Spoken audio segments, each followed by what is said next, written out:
views and opinions expressed in this program are those of the participants and do not necessarily reflect the views of BronxNet or the program underwriters. Welcome, welcome, welcome. Hey, everybody, I'm the Dr. Bob Lee. Welcome to Open BXRX. We've got it going on for you. In fact, coming up on today's show, we'll hear from the director of an organization that has started reopening its doors to our community. Then we'll speak to a promising young musician to learn about how his journey into the music industry started. And then after that, we'll sit down with an author to highlight her most recent book. And then Bobby C pops into the room with the latest in the world of sports. And then finally, we'll shine a light on a young rising star in the world of music. All of this headed your way. So throw your hands in the air, wave them around like you just don't care, like a Ginger Rogers and a Fred Astaire. Let me hear you say, oh yeah, I heard that. We are now open.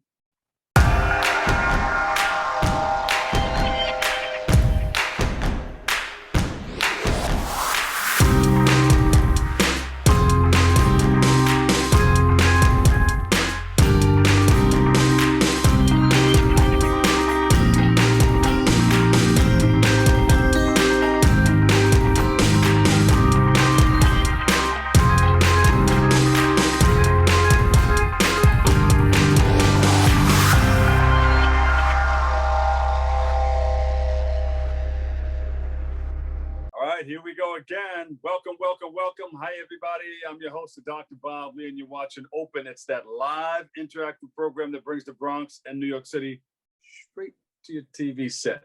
You can stay connected to us through social media at BronxNet TV.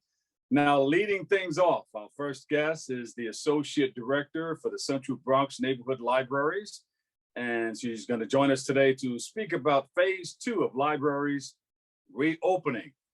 Everybody's trying to open up all over the place. And when can we expect to see all branches in our neighborhood fully operational? So please welcome to the show, Kathleen Carrasco. Welcome, welcome, welcome. How are you? How you feeling and how are you doing? Good morning. Thank you, Bob, for letting me some time to speak to you all and to your audience here in BronxNet. It's very excited. The library is excited to reopen its doors back up, back to the public, to expanding our services across the board. So good thing is, by mid-July, the library expects to reopen the remaining closed locations to provide on-site browsing and computer services, except those locations that are undergoing renovations. Now, you're a member of the Library Association. Give us a little bit of background on you and the New York Public Library. So my background is, I started with the library as a library page at the age of 16. And I actually worked in all the positions throughout the library, in the neighborhood branches as a part-time office associate, library information assistant, a library trainee, a library manager, and now into my current role as an associate director. So what I would say is the library has been my home. Basically, they raised me into what I have become today with the great mentorships that I have developed throughout the library system. Definitely much appreciative of that. And just to support with the ALA, I'm an active member, going to the conferences, getting to know and meet different colleagues across the organizations, across the library world. And it's fun. It's just more than just reading books. It's about connecting with the community. Right. And how have you operated during the pandemic? So the pandemic, just like many organizations and everyone, it really took, everyone by surprise. First we thought it was a 2-week closure, but then we saw the reality of, hey, this is going to impact us, more heavily across, like when the city shut down, when the nation also, we had to pivot. We had to pivot to provide our services virtually. So those are some of the things that, the library we did to do to help to mitigate the spread of the coronavirus. We physically closed our doors, but we didn't stop providing our services. We just moved to a virtual platform. Kathleen, speaking of services, it's not just a library card and go in and get a book and then leave. Speak about all of the wonderful services that the New York Public Library has right now. Yeah, so in addition to the robust suite of virtual programs we have and the resources, we have ebooks. And even with that, we opened it up that anyone could apply to get the Simply E that we have So you can download it on your mobile app, on an e-reader, any kind of electronic device, and you can virtually go into and read our resources, our books, and have that. And then also, part of the programming that we also offer was online story times, virtual book club, remote homework help, resume assistance, and job search help, which still remain available to all of our patrons. And do you still have the library card? It's all computerized now? Well, no. So if you sign up through our NYPL mobile app, you're able to get a digital card. But what's not best to come into the branch and get an actual physical card that you can take with you, and you can have it and then see the different changes that we have. So I still have my old card when I first signed up for library card at the Rochester Library with my mom. Yeah. That's when we first moved to the Bronx. So that was like the burgundy with the white logo on it. Still have that tucked away, but I do have a new card. When we did our promotions and our campaigns for new library cards, I upgraded my card to the latest one. So those cards are still available. You can come on site and get one of those also. So everything is going to be fully operational. You said mid-July?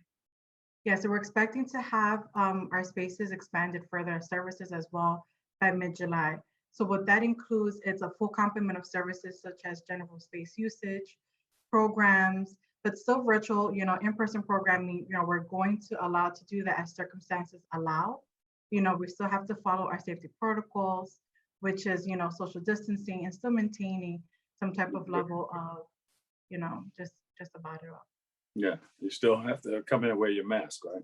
Yeah, so when you not want a paper towel, no, not yet. You want to make sure it's fully cover your face, but all of our patrons, what we ask when they do visit the library is still to follow our safety protocols, the mask wearing, social distancing, and just respecting right now. We have our time limits to ensure that we're able to service as many patrons as possible. Because, after some time of closure and expanding services, we wanted to make sure that everyone has equal access. Yeah. Do you have anything coming up, maybe outside of the library, outdoor events or an event indoors, or what do you have coming up? So we're hoping, so there's going to be some select sites in NYPL that will be offering outdoor programming and also reading rooms. So for example, in my neighborhood where I see the Central Bronx, we have the Woodstock Library. They have a beautiful outdoor backyard space. So we're hoping to launch that soon for the summer, which is creating, an expanded space usage of our spaces to have people to come out, have some leisure reading outside, but also to have some safely, socially distanced programming also that we're able to provide. And of course, the food will be there? No. No food. No food, but water, yes. If you do bring your own water is acceptable. You can bring it to, self-hydrate throughout the day, but fortunately, we won't be serving any kind of foods. Maybe some snacks. We'll get some donated, maybe. Okay. Okay, where can we go to get more information on everything that you guys are doing? So you should visit our website, which is www.nypl.org. Visit our website, and then also if you want to see which locations are open, if it's your neighborhood library, go to www.nypl.org/locations. And if somebody's first starting out, they never had a library card or anything like that, what do you recommend that they do? So if they never had a card, they can just come on in, and if they have a state ID, that's perfect. But if they don't, we do accept other forms of identification. But we also have, which is a limited checkout card, that if you never had a library card, but you don't have the proper ID on you, you can apply for a limited checkout card, which gives you quick access to using our computers. Yeah. For that, That's right. And do you also help with the resumes, the job seeking? Not me personally, but we do help. Yeah, but the library does help with resume help. And we have had a robust offering online. So if anyone has not checked that out, I highly encourage them, please do so. We have online coaching as well, resume assistance to review your resumes, to look it over and polish it up for, to go ahead and go out to the job market and secure a job.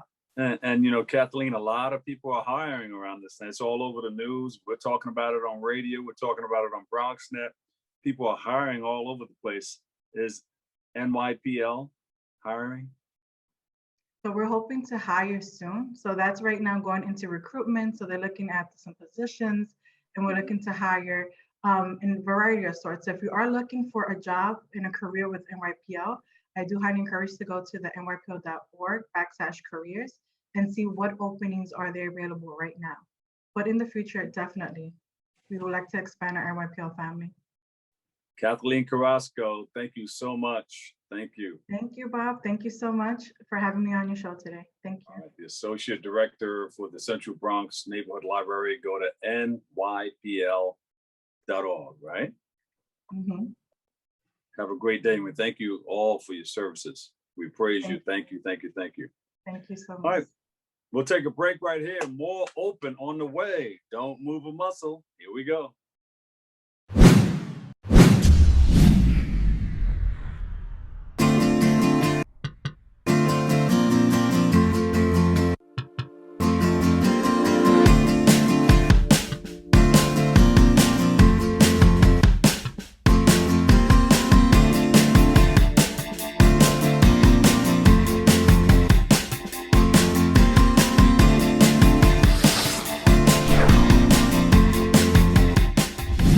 Welcome back, everybody. I'm the Dr. Bob Lee from 107.5 WPLS and BronxNet. We've got it going on for you. Fantastic show in progress.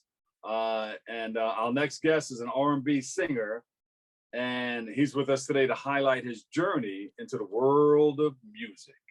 It's a beautiful one, and he's going to speak to us about his latest work. So please welcome to the show, Jay Skills. Jay Skills with the skills. How are you? Welcome. How you doing? Thanks for having me up here. So I heard that you wanted to become an NBA, NFL player. You know, I definitely, as a youngster, I had dreams of becoming an NFL player. You know, I always found myself straddling the fence, though. You know, growing up in the inner cities, you know, not quite putting my full effort into it. I ended up becoming a statistic as opposed to, you know, reaching my goal to go to college and, you know, becoming an NFL star like I had hoped for. Yeah. You know, so I pretty much fell victim in the street. And you're from two towns, Newark, New Jersey, and then up the hill? In Irvington. Yeah. Yeah. I've got some stories about Irvington, but we'll share that at another time. All right? Yeah. So, you know, I grew up in between both of the cities consistently. My mom and dad, they right around the corner from each other in Newark, New Jersey. So, you know, that was my foundation. And then we moved up to Irvington, where I attended high school, some more middle schools, you know, always back and forth between those my two cities. So you know somebody that I know, and this person has helped you out along. Give them a big shout out. And then after that, tell us about your journey into this music industry. Big shout out to Eunice Rivers. That's my management of E-Music Management. That's my girl. We go way back. And I'm just so grateful that she was able to work so fast and get me in touch with you guys. You know, she's relentless. And, you know, her hard work and her grind is definitely going to pay off in the long run. Because I'm driven, she's driven, and we just going to put this thing together. There you go. She's good people. Yeah, definitely. So I'll talk to you about my album, Finally Focus. You know, as I was saying, the NFL, I was trying to get into the NFL. That dream died down when I got myself into trouble, got incarcerated for 7 years. And with each year that passed by, you know, I knew that dream of being an NFL star was slipping away. And so while being incarcerated, I started writing and singing and everything. I came home, hit the ground running, but I kept hitting dead ends. You know, I was in my own way a lot, you know, going in so many different paths. So this album, Finally Focus, is pretty much me finally zoning in on my craft, trying to perfect and, you know, getting it out to the people to hear. because I Yeah, believe I like that word zoning in, because when you're zoning, nothing else can get in between you. exactly. Nothing else can touch you, because like NFL players and football players and basketball players, they are zoning. They don't see anything else, nothing can bother them, and they can, hit those 3-pointers and dunks and all the things that they need to do to take care of business. But so then you found out that you had skills singing. Yes. So the reason I decided to go with J Skills because in the midst of me trying to find different studios and create a project, I would never be able to complete it on somebody else's time. And so what I did was I built my own studio in my basement, and with all the time in the world, it gave me the chance to, explore different genres of music. I put on a rock beat. If it hits me, or I put on instrumentals, period. If it hits me, I'm gonna go down that zone. If it's a soft rock, if it's a little rap, my heart lies with soul music. So that's where I'm coming from. But I don't you can keep learn myself something in a box. from every just genre. all over. Yeah, I don't like to keep myself in a box. Just want to keep creating. Yeah. So go ahead, put that record out. Make sure you get me a copy. I may be able to add it to my collection here. Oh, absolutely. I got some things that's made my father proud, and I'll tell you that wasn't really easy to do.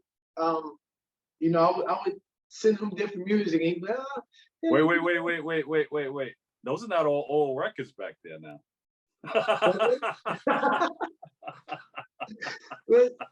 You make your father proud. I understand that, though.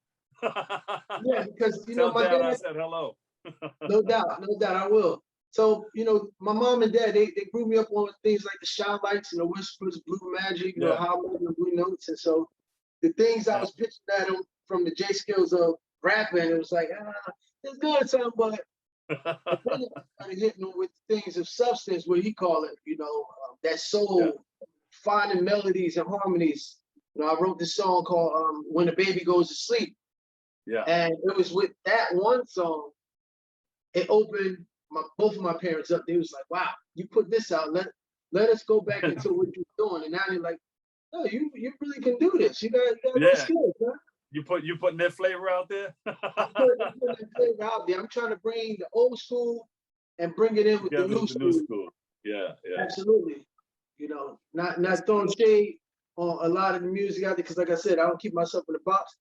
But it's something about the soul music, it's not a lost art, but it's more in the background, and So what do you want people to know about your latest album or single?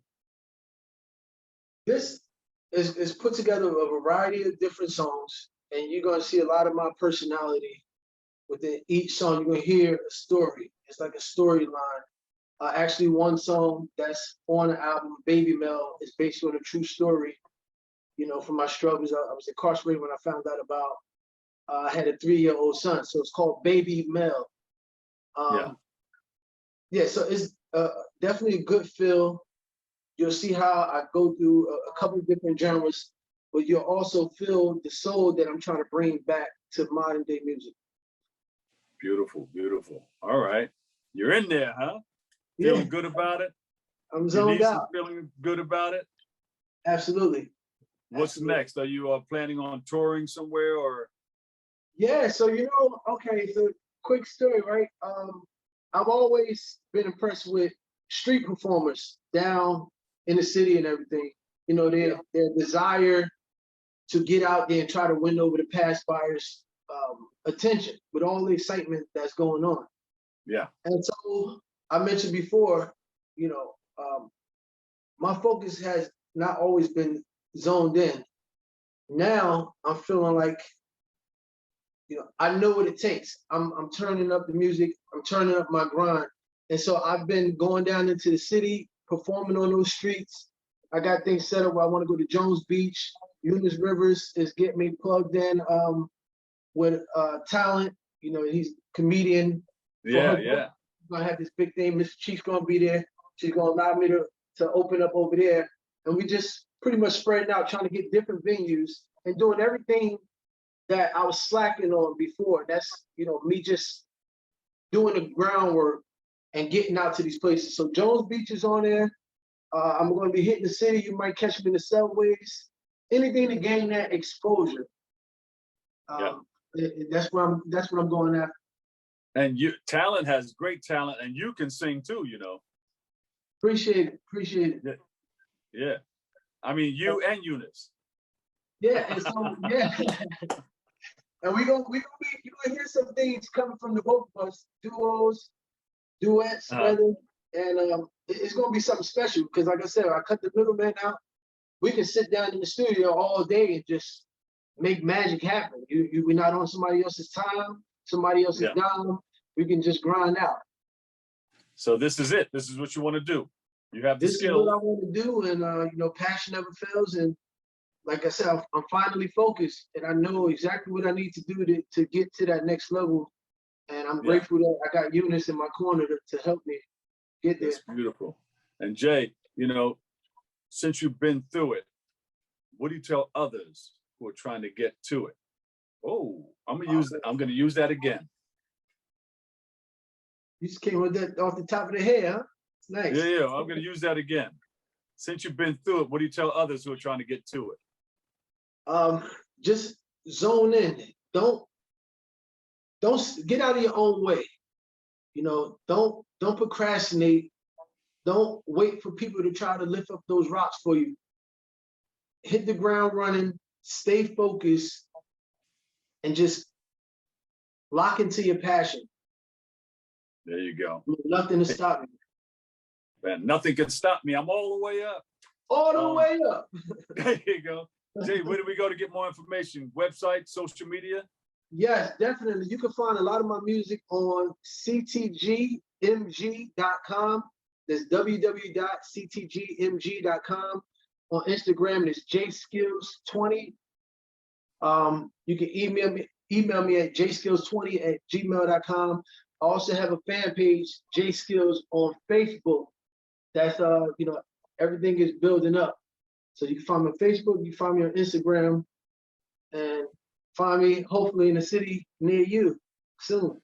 All right. And give my girl. Also, I'm on all music platforms: Spotify, Deezer, Amazon, Apple Music, Tidal, SoundCloud. You just look up J Skills, Jay Skills with an S.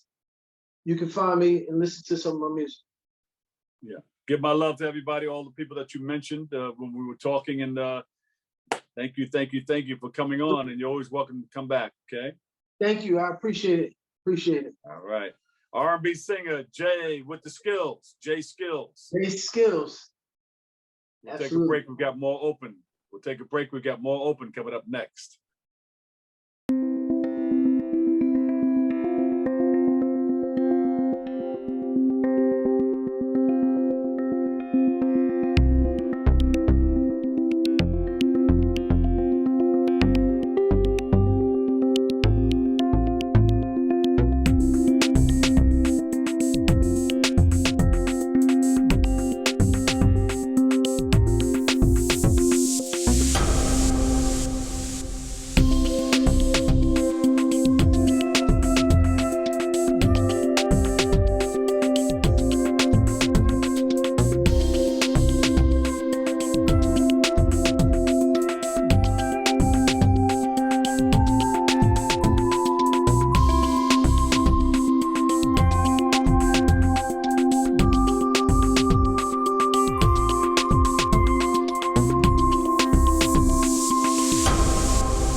Our next guest, she's a dental assistant and a technician at the Montefiore Medical Center, and she's also an author of a new book titled Mindset.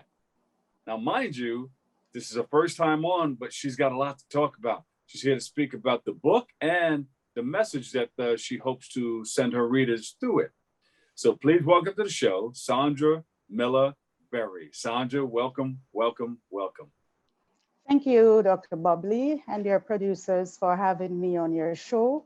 I'm so excited and grateful for this exposure to talk about my book titled Mindset.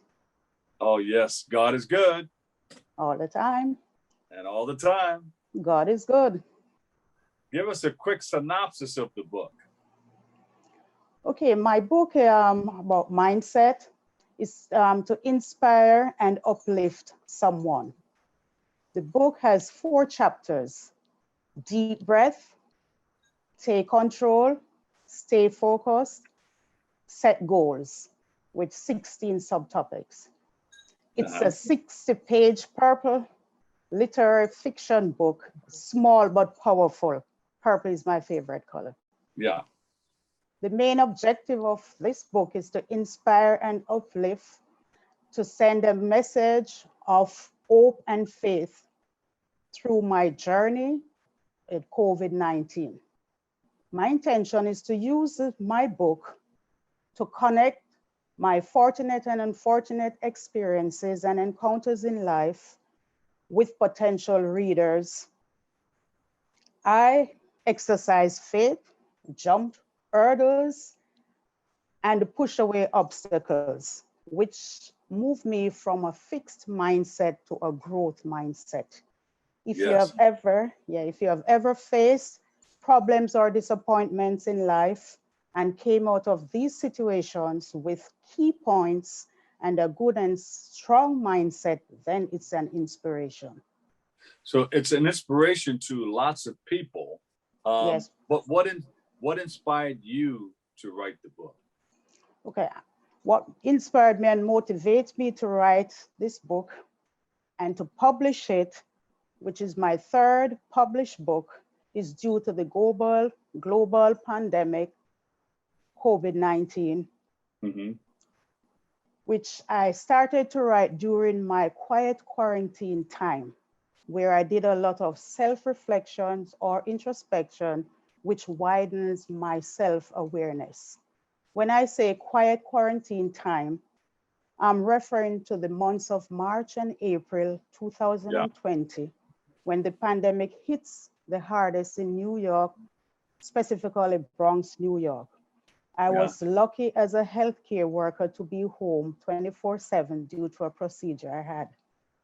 I also celebrated my 56th birthday in those times, which is a very memorable quarantine birthday celebration. Yeah. I experienced emotional breakdowns and mental drained situation by watching and listening to the news, seeing people dying, numerous people dying, seeing families suffering from the loss of loved ones and close relatives and friends. I personally suffered from the loss of my brother and a few of my church members, my brothers and sisters. When I got sick, afflicted by this deadly virus, and walked through and out of this dark valley, I was compelled to complete my book and to share with others how I transformed those emotional, fearful, and frightening feelings into enlightening and informative moments. Yeah. How has your faith helped you to get through this pandemic and to help you to put the pen to the paper so that you can inspire others? Okay, it helped me a lot in the case of praying, reading Psalm 91 as a daily bread, drinking hot teas, hot liquids, talking to my church brothers and sisters, my husband, my children, and just sitting and reflecting on life itself, that we have a purpose. Yes. So with some of the most important points in my book is inhale and exhale deeply, love your life, have inner peace or peace of mind, believe in yourself, be positive, be productive, listen to your heart, and be passionate. Wow. So how did you figure out that we needed to start out with the inhale and exhale deeply? That's just a part of me during the pandemic, because when you watch the TV, when you read about things to do, that's basically one of the most important things.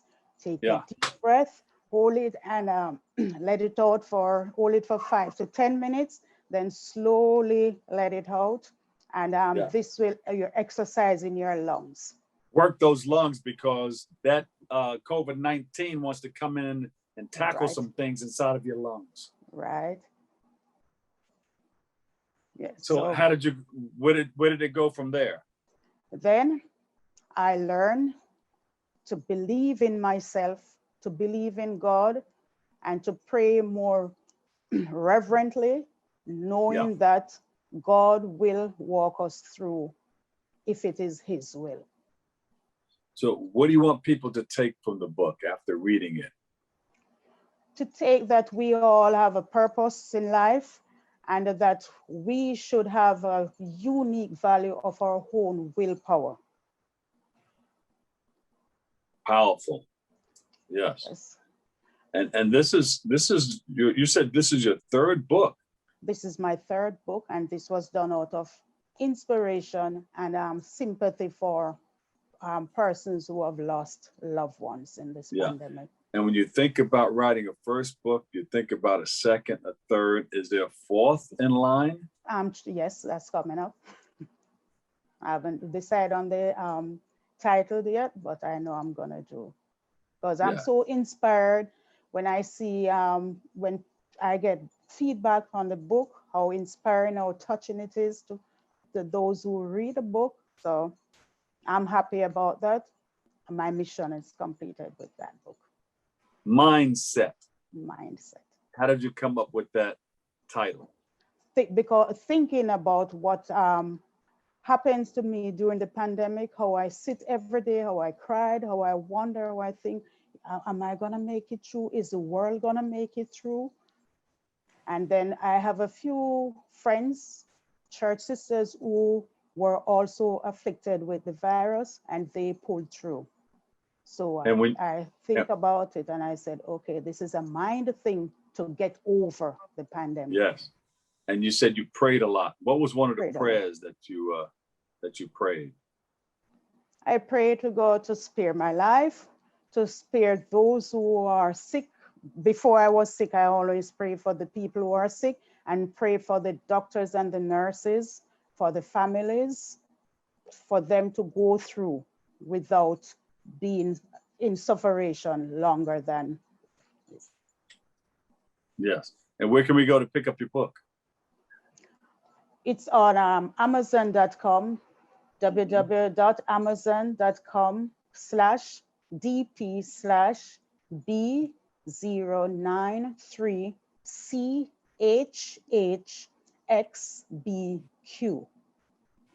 All right. Or you can go on Amazon.com and type in the title Mindset by Sandra-Miller Berry.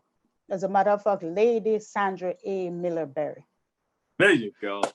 Thank you. God is good. All the time. And all the time. God is good. Amen. Sandra-Miller Berry, author of Mindset. Pick up her latest book. All right, coming up next, sports is all around us, and we're into it. Bobby C has the latest in the world of sports next. We built a media network for you.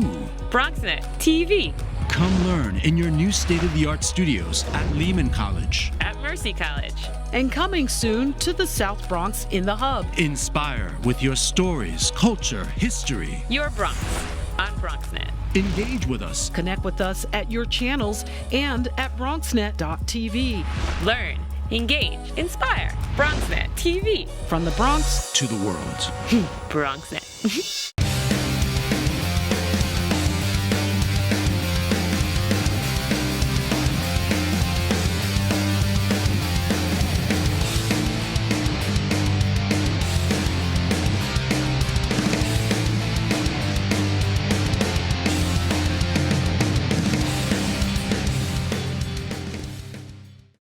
Now batting here on BronxNet, the first designated hitter in Major League Baseball history, Yankee great Ron Blomberg. Good morning, Ron. It feels like yesterday that we got a chance to watch a Yankee-Red Sox game with you, the rivalry right here on Morris Park Avenue in the Bronx. I can't believe that was 10 years ago. Time really flies. Well, Robert, it's great to be able to talk to you and talking to you and Chris. This is great. You know a lot about me. I know a lot about you. And, we used to meet at Old Timers Day. And, unfortunately, last year we didn't have it. Of course, this year we don't have it. But next year, it's going to be a great year. And we're going to be talking about about all this great stuff. And we're not going to talk about the UFOs either. No, that's a good idea not to do that. I was trying to do my best Bob Shepard impersonation there and opening up this segment and introing you. But at least we have some good things to talk about. And one of them, of course, is your second book. I'm really excited to talk about your second book, The Captain and Me, on and off the field with Thurman Munson. I know that you believe stats don't tell the whole story when it comes to the captain, and you've gone so far to say, Ron, that this isn't a baseball book, but it's a book about a great person. Tell us more about it. For the last 4 or 5 years, I've been seeing Thurman's vote total for the Hall of Fame keep on going down and down and down. And I'm saying to myself, this is ridiculous. This guy was our team captain, number one. Number two, he was such a leader on and off the field. And he was such a wonderful human being to his family and to me and to all his teammates. And I'm looking at all the guys that actually getting in, from Ted Simmons to Johnny Bench to Carlton Fisk. And I'm not taking anything away from them. But you cannot find a better catcher that did so much with a team and became a captain in the biggest city in sports, New York City. The writers did not like Thurman. Let's just be honest. Thurman was a dirty type of guy. Thurman was a gritter when he came to the field. He was a no-nonsense guy, didn't like to talk to writers. Only time he ever spoke to writers with a Dick Young or Maury Allen or Red Foley or Maury Allen, people like that. And when the younger guys came down to interview him, they're scared to death to interview him, but they would always ask him a dumb question. And he would never take that for an answer, to be honest with you. And he used to really go down and really kill these writers. And he was known for that. And, that was Thurman. Thurman was a blue-collar guy from Canton, Ohio. And he was a no-nonsense. And unfortunately, he did not come from a great background with his father. Most people knew about that he didn't have a great relationship with his father. So, but when he was on that baseball field, when he put that Yankee pinstripes on, he was all business. And, but when he was behind that plate, he was the best of the best. There's a lot of great things that I'm going to be doing with this book. And I want people to know what type he was. Also, on the field, he was a captain, and off the field, how great a person he was. Ron, I think it's a great point that you bring up, because a few years back, we actually had the late great sports writer Phil Pepe in studio with us, and he had written a book about the Yankees. And I spoke to him, and I said to him that I firmly believe that both Thurman Munson and Roger Maris deserve enshrinement into the Baseball Hall of Fame. And I think it's not just the numbers, but it's also a talking point like the character clause for both of those guys. And that should be something that should be factored into the Baseball Hall of Fame when we're talking about not only great players, but great people. And for our younger fans that are tuning in that might not know that much about Munson, first, you got to go get the book. But secondly, tragically passed away in 1979 at the age of 32, so very young in his career still.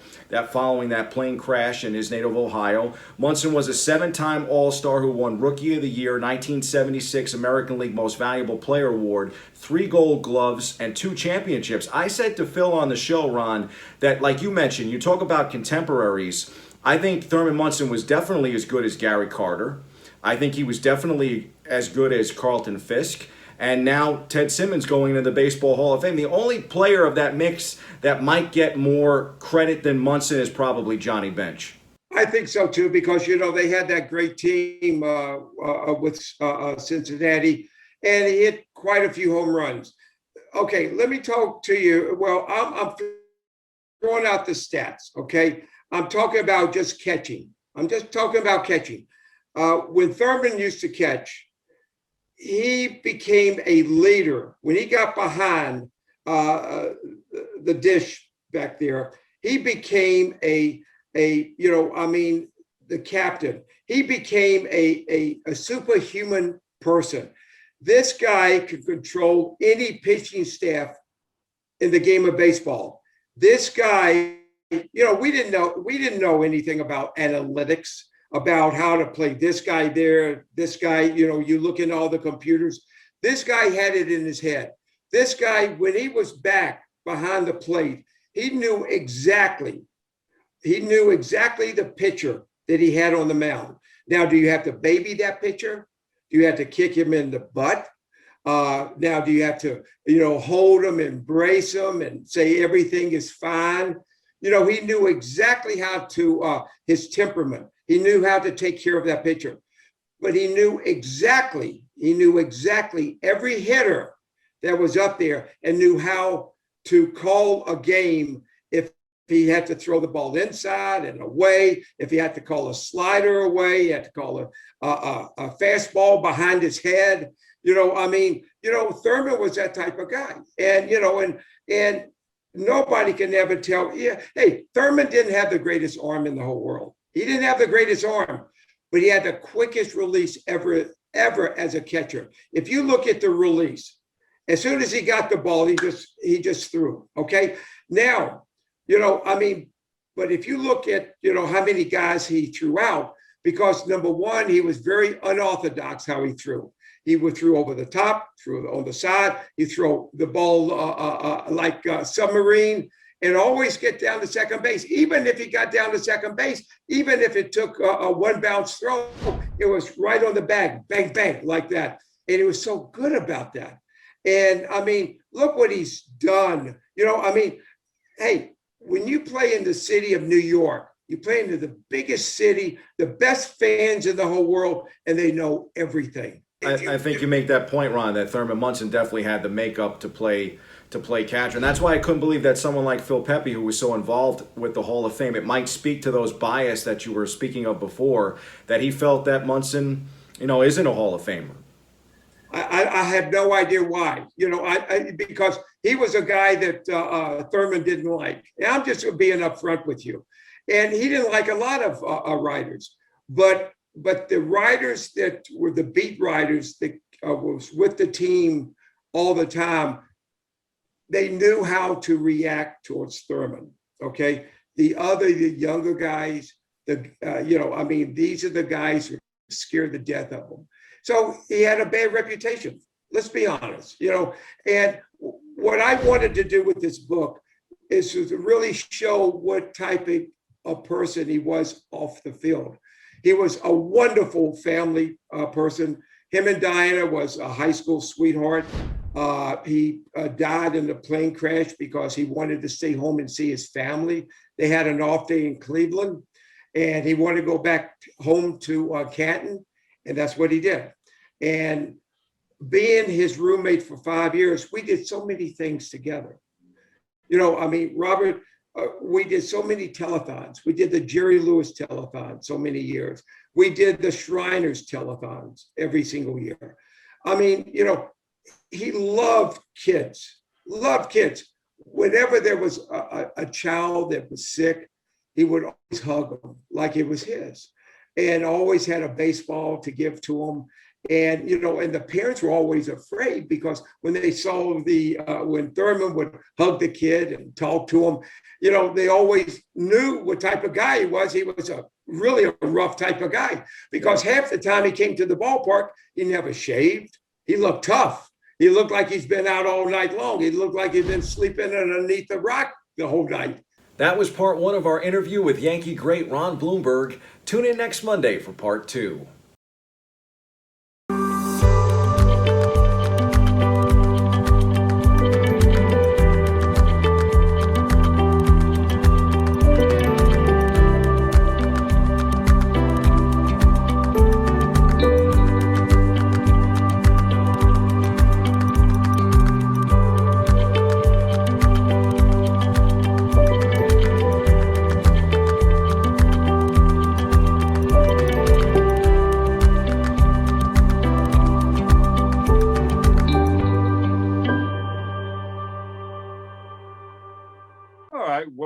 everybody. Here we go again. I've got you covered. I'm the Doc Bob Lee for 107.5 WBLSN Bronx Net TV.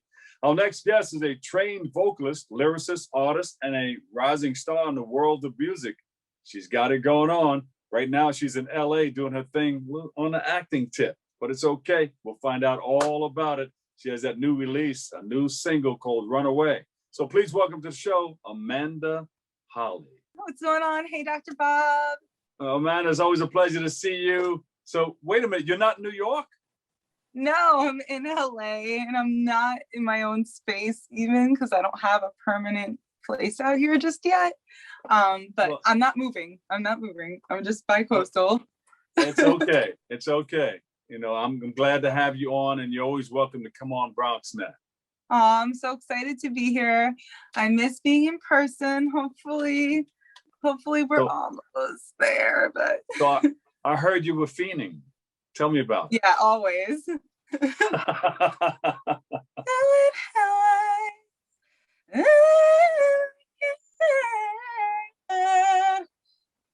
Do it how I think you're referring to my first single that was out through Tommy Boy Warner. That was my debut single, and right now I'm really excited about my most recent single, Runaway, out on Sony ATV through 50/50 Global Music at Orchard.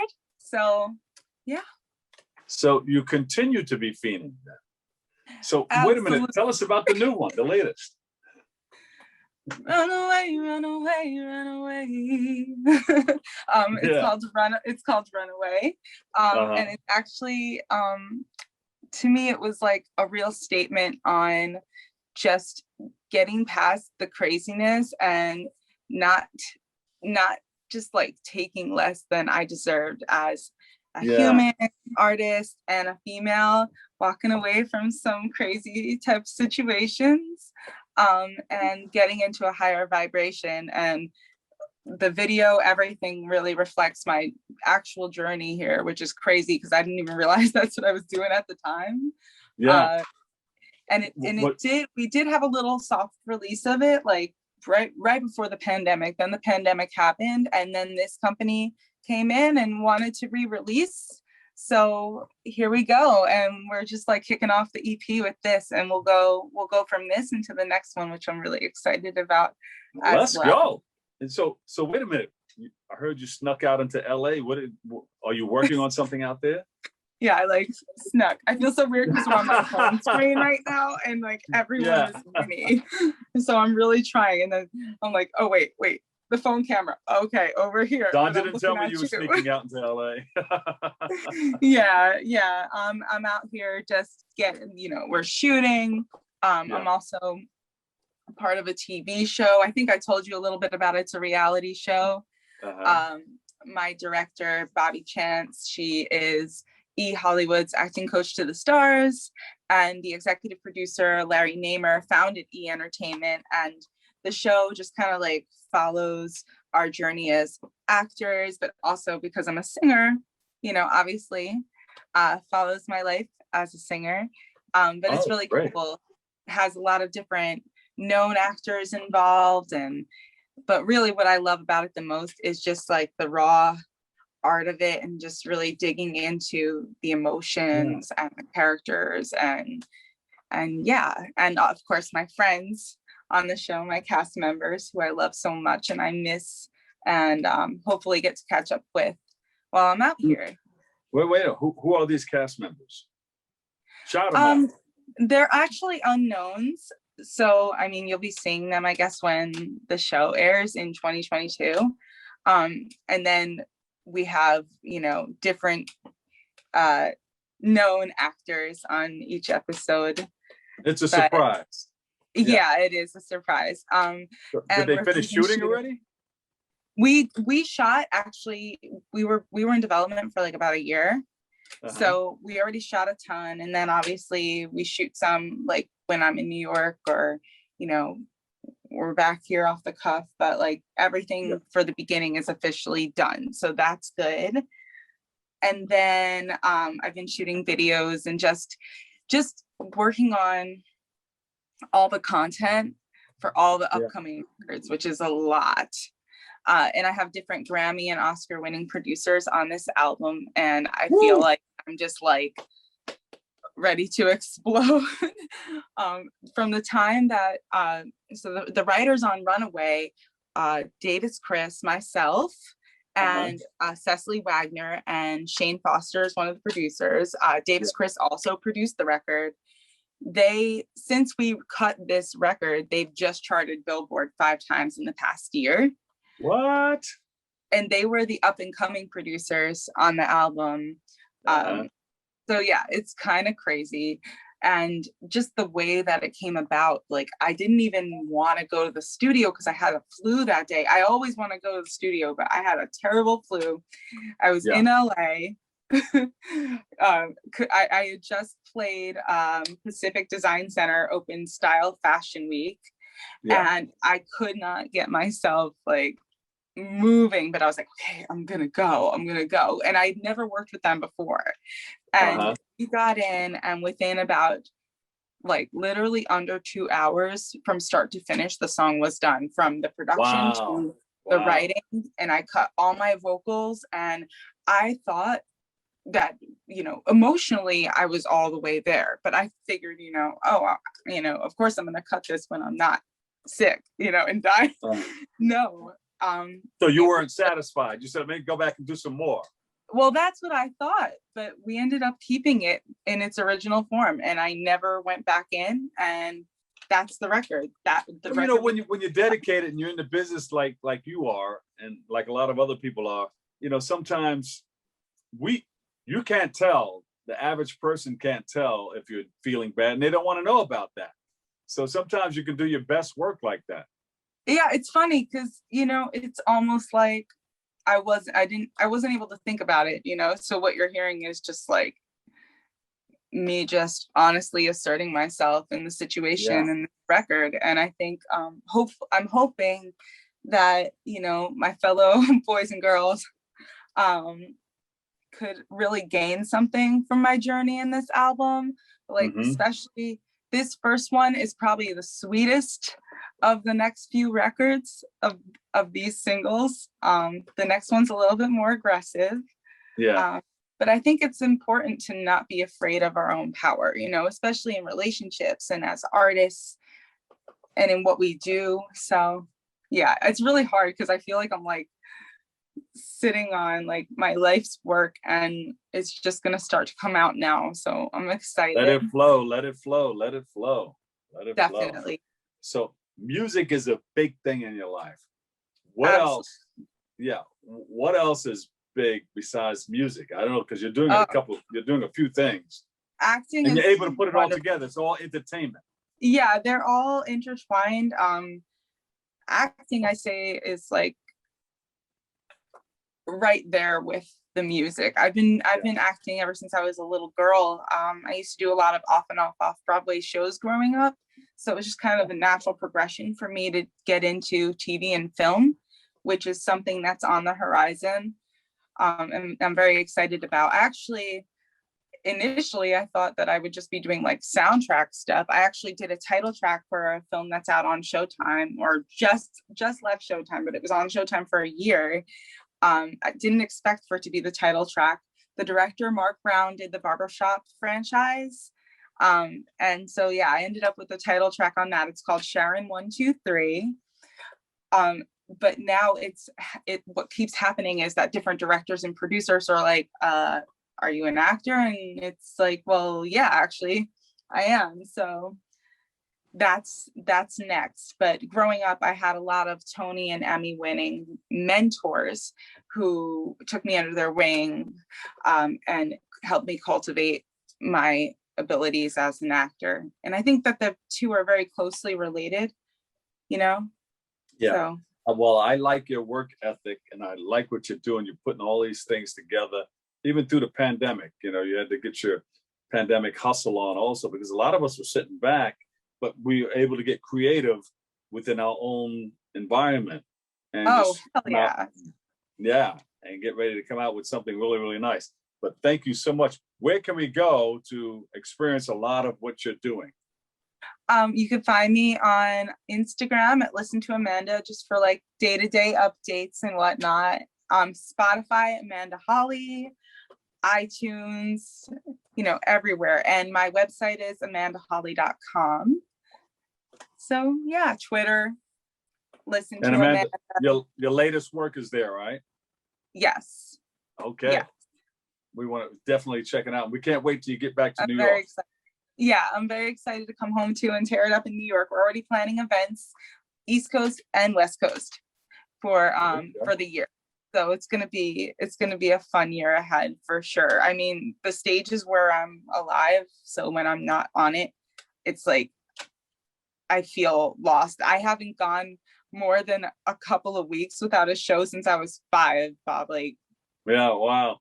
I don't even know how to but I was able to do what you said and, just sequester myself. And I'm like the Phantom of the Opera anyway. At night, typically, is when I do a lot of throughout the day, I just hear songs and, I can, I hear melodies, lyrics, and then at night I catch up with them. So the pandemic was just like a very long version of me on a Friday night. Give my love to Sandra DaCosta with the Bouillon Foundation. Absolutely. Love her so much.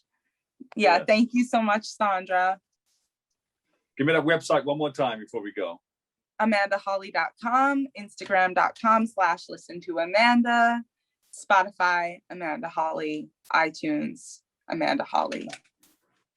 All right. Woo. Funny how time flies when you're having fun, but this is how we do it. Thank you for tuning in and checking it all out. It's all the time we have for today's show. I want to thank our guests for joining us and you, our viewers, for tuning in. And you can follow us on BronxNet TV for continued coverage. Thank you once again for letting me share in this space and time with you. To the BronxNet crew, we love you and thank you too.